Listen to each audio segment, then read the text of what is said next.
शिवराजने खरं असल्या आज त्याच्यावर जो अन्याय झालाय त्या पंचाला गोळ्या घातल्या पाहिजेत असं माझं स्पष्ट मत आहे। तो जो शिट्टी वाजवणारा पंच होता त्याला दिसत होतं डोळ्याला की पाठ टेकलेली नाही।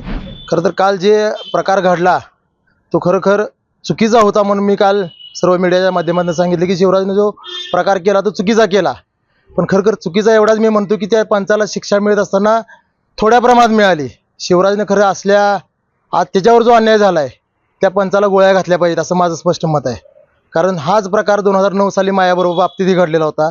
शिवराज आज तिसऱ्यांदा महाराष्ट्र केसरी होणार होता, मीही त्यावेळेस तिसऱ्यांदा महाराष्ट्र केसरी पहिल्यांदा होणार होतो आणि पंचांच्या चुकीच्या निर्णयामुळं आणि 6 मिनिटाची कुस्ती जवळ 1.5 तास चालवल्यामुळं मी जो अन्याय सहन केला तोच आज अन्याय शिवराज सहन करतोय। कुस्ती झालेली होती का नव्हती हे संपूर्ण महाराष्ट्रानं बघितलंय।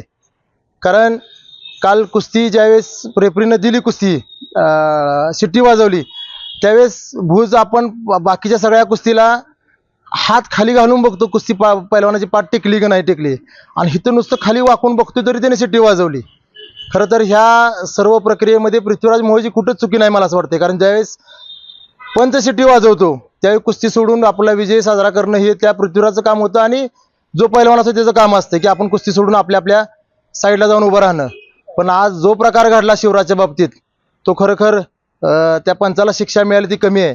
कारण कुस्तीगीर परिषद असेल किंवा कुस्तीगीर संघ असेल, पृथ्वीराज मोहोळ असेल, ह्यांच्या बाबतीत माझी कुठलीही तक्रार नाही किंवा साईड पंचांवरही कुठला आक्षेप नाही। तो जो शिट्टी वाजवणारा पंच होता त्याला दिसत होतं डोळ्याला की पाठ टेकलेली नाही। परत संपूर्ण महाराष्ट्रातले जे प्रेक्षक टीव्हीवर बघत होते त्या न समजणाऱ्या कुस्ती ज्या व्यक्तीला समजत नाही त्यालाही कळालं की कुस्ती झालेली नाही, पण तरीसुद्धा पंचांनी निर्णय दिला। पण आज ह्या कुस्ती महाराष्ट्र केसरीमध्ये पृथ्वीराज मोहोळ हा महाराष्ट्र केसरी झाला हे सत्य आहे आणि सगळ्यांनी मान्य केलं पाहिजे। कारण परत कुस्ती होईल, परत स्पर्धा होतील आणि परत महाराष्ट्र केसरी निवड होईल असं होणार नाही। कारण पृथ्वीराज मोहोळ हा महाराष्ट्र केसरी झालेला आहे। कारण एवढ्या कमी वयामध्ये त्यानं आज महाराष्ट्र केसरीच्या फायनलपर्यंत जाणं सुद्धा खूप मोठी गोष्ट आहे आणि आज तो महाराष्ट्र केसरी झालाय। त्यामुळे तो महाराष्ट्र केसरी झालाय त्याचं कालही मी अभिनंदन केले आणि आज सोशल मीडियाच्या माध्यमातून सुद्धा त्याचं अभिनंदन केले। पण शिवराजच्या बाबतीत जो प्रकार घडला तो 100% चुकीचा आहे आणि ही 100% चुकी कुस्तीगीर संघाची नाही, कुस्तीगीर किंवा एका व्यक्तीची नाही।